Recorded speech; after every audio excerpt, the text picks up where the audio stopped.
Le groupe parlementaire MPP fait le bilan de ces journées parlementaires tenues ce week-end à Koudougou. À cette rencontre avec les médias, les élus nationaux du mouvement du peuple pour le progrès ont parlé de la répartition des postes à l'Assemblée nationale dénoncée par les groupes parlementaires de l'opposition. Souleymane Sanou, Adama Koulibaly.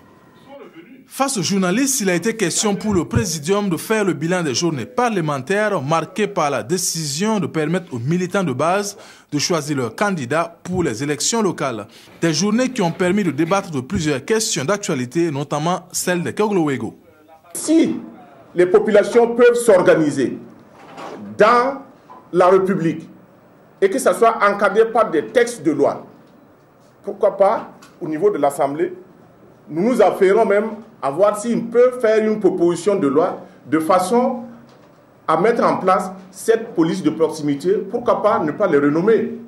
Mais si, pour le moment, ce sont des structures qui arrivent à régler les questions sécuritaires à la base, sans qu'il n'y ait eu, il appartient à l'État de créer les conditions pour encadrer ces structures. Un autre point abordé, celui de la répartition des postes de responsabilité à l'Assemblée nationale ainsi que dans les parlements communautaires. Des partis de l'opposition reprochent au MPP de s'être accaparé de l'essentiel des postes. Le parti s'en défend avec quelques chiffres à l'appui. Sur les 27 postes de responsabilité au niveau des 6 commissions, 17 postes sont octroyés à la majorité et 10 à l'opposition. Pour les parlements communautaires, sur 46 postes disponibles, le MPP a pris 24, l'opposition 15, le groupe Burkinlum 7.